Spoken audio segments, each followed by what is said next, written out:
Well, carbon tax Carney and the heat pump hustle have come to town. And we've learned about the lobbying efforts that carbon tax Carney has been undertaking to enrich himself, using his access as a special advisor to the government in the UK. And it's really interesting, the similarities to what's happened after carbon tax Carney was named the de facto finance minister by this prime minister. When the prime minister lost confidence in his finance minister and he brought in Carney, we saw the exact same kind of behavior that we've seen from carbon tax Carney in the UK. And that, of course, includes, within hours of his being appointed to this role, where the prime minister is shielding him from Canada's conflict of interest laws, notably the same laws that prime minister was found guilty of breaking twice, broke the law twice, that Liberal prime minister, just like his public safety minister broke the law, just like their trade minister broke the law.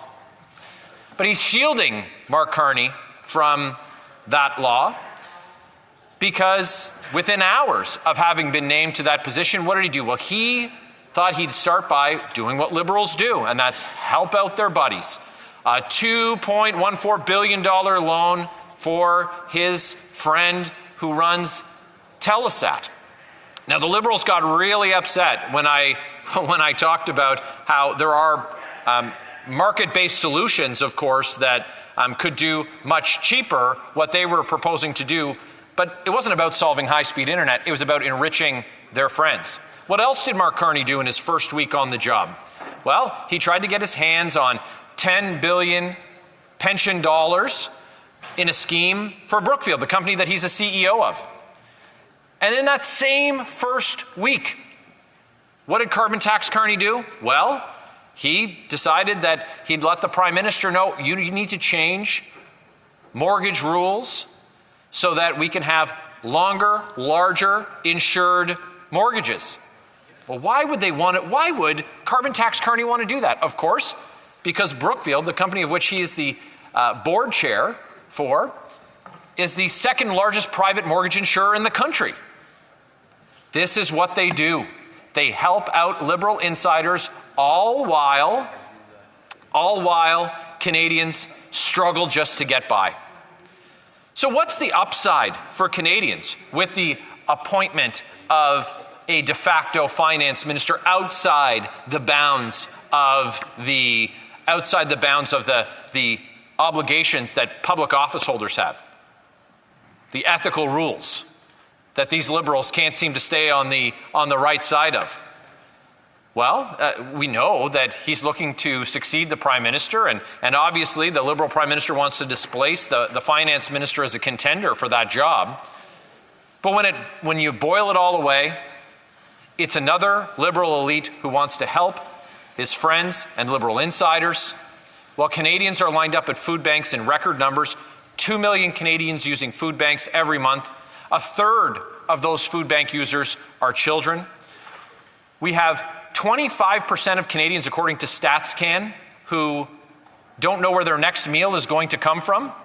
That's the legacy of these Liberals who are so determined to help out their friends. I'm sure we'll have a non sequitur answer from the parliamentary secretary talking about anything other than their failure to actually represent what Canadians need. That's accountable government, an institution they can trust. Parliamentary Secretary to the Leader of the Government in the House. Thank you very much, Madam Speaker. You know, and the member opposite is true to form. There is no one that's any better than being able to stay focused on the issue of character assassination. And you don't even have to be an elected politician at times, Madam Speaker. You know what I find interesting? Look at how many times he tried to get that message out, carbon tax, and then lists off another individual. Yeah, I know what it is, because I've also seen the email on it. The Conservative Party actually has a fundraising email, which is virtually what it is that the member opposite is actually saying. And that's just it. You see, Madam Speaker, this is all about games, the Conservative Party, and character assassination consistently. We hear, they talk about this liberal friendly, and they always talk about liberal friendly. Well, take a look at the issue that we've been debating for the last, 12 days now inside the House of Commons. Instead of dealing with issues that Canadians are really concerned with, the Conservatives are more concerned about games. They're concerned about their Conservative Party, and that's it. Not what Canadians and the issues that Canadians have to face. And a good example of that is they say, liberal appointments, and it's for liberal people benefits. And then they criticize, for example, the Annette Verschuren. Annette is the actually chair that was appointed to SDTC, and they constantly say she's a liberal. Yet this is an individual that was an advisor to both Stephen Harper, Brian Mulroney, and Jim Flaherty. Now, these are all Conservatives, Madam Speaker. She is also an individual that contributed thousands and thousands and thousands of dollars to the Conservative Party. Yet they will say she's a liberal insider. Madam Speaker, they don't, it does not matter to them. The facts, reality is completely irrelevant.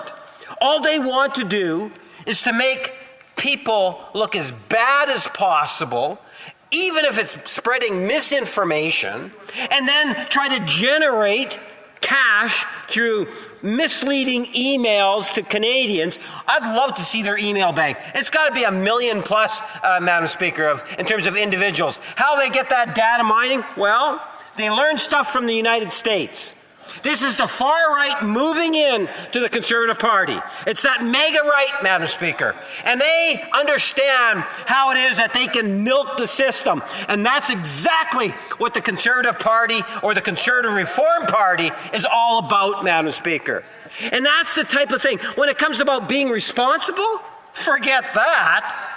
You have a leader of the opposition that refuses to get a security clearance so that he can actually find out information about foreign interference. Instead, you get members across the way saying, tell us the names, tell us the names. They're crying, tell us the names, even though they know it's illegal for us to do so, but they still say it, Madam Speaker. They know that. All they have to do is tell the leader of the Conservative Party to join with the leader of the NDP, the Bloc, and the Green, and the Prime Minister, and get the security clearance. They do that, he gets to see the 11 names. But I'll bet you something, Madam Speaker, if he saw the 11 names, he won't share them because it would be illegal for him to do so, and he might have to go to jail. So, of course, he's not going to do what it is that his minions are telling him to do, Madam Speaker, by saying, share the names. To me, that's irresponsible. And we have seen that, and I've witnessed it firsthand for years. Thousand Islands, Rideau Lakes. Okay, well, let's just zero in on that for a second. So we've, of course, said that taking this briefing is a muzzle attempt by them. And that's exactly what the parliamentary secretary said. But what he's also said is that people who reveal secret intelligence should go to jail.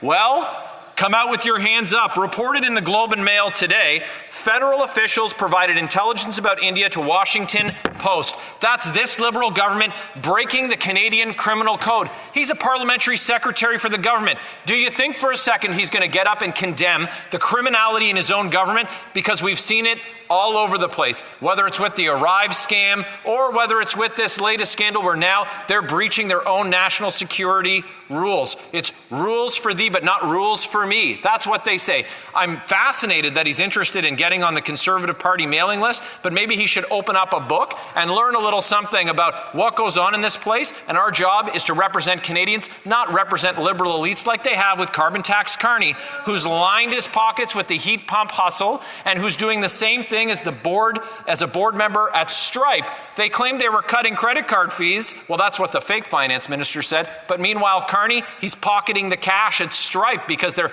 not passing on the savings to consumers. It's all about liberals helping themselves. Honourable Parliamentary Secretary. You can't make this stuff up. Here's what iPolitics has to say. I can't say his name, but the leader of the Conservative Party's approach to national security is complete nonsense, says an expert.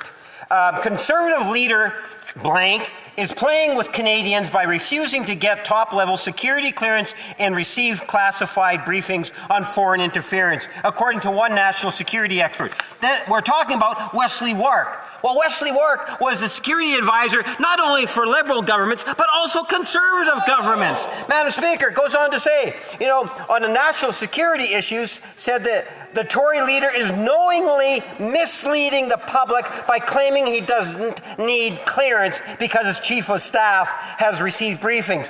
Duh! How stupid is that, Madam Speaker? Madam Speaker, I would suggest to you what really needs to happen is that the Conservative Party needs to wake up and do what's right. Instruct the leader of the Conservative Party to get that clearance, that security clearance, so he can... Honourable member for Cypress Hills Grasslands. Thank you very much, Madam Speaker. When I got up in the House of Commons to speak about the capital gains increase and what it meant for Canadian farmers, it was during question period. So I thought I would take a few moments here today just to explain to Liberals how farming actually works, because I don't think that they quite fully understand how it works over on that side, particularly when it comes to generational farm transfers throughout the family. So, Madam Speaker, now, we just finished harvest in Saskatchewan, right? So we plant the crop in the spring, and there's a little bit of work that goes on in the summer, and then in the fall we take in the harvest. And this happens year over year over year. That's the very simplified approach to how farming works. Now, farmland in Saskatchewan, for example, Madam Speaker, in 1996, the price per acre to buy farmland was about $360, $390 an acre. In 2024, it's $3,190 an acre. So when you look at how expensive it's gotten to buy farmland in this country, particularly in my home province of Saskatchewan, and then you bring in this capital gains tax increase from 50% up to 67%, it's when you do the math on it, the grain growers of Canada, the way they've calculated it out, when you factor in all the different variables that go into it, this amounts to about a 30% tax increase on the purchase of or the sale of farmland. Now, for farmers, they don't have like a defined benefit plan. They don't have a pension plan. Their retirement savings, Madam Speaker, is in the sale of their farm when they get to retirement age. And what we have here, now the Liberal member that's going to reply to this is going to get up and going to say, well, we increased the lifetime exemption to $1.25 million. And yes, that is true that they did do that. But even on top of that, when somebody sells their farm, once they clear that number, that's where that new tax rate kicks in. And that's why we're seeing the grain growers of Canada get it to about a 30% tax increase when... Welcome back to Canada-Wide News. And hey, quick sidebar. I've noticed a bunch of you are lurking in the shadows, uncommitted to my subscriber list. With Trudeau eyeing the internet like it's his personal playground, subscribing is your ticket to never missing the show. I'll keep you in the loop with all the updates. As always, your opinions matter, so drop your thoughts in the comments below. Now smash that like and subscribe for more impactful stories. Your engagement really changes the game.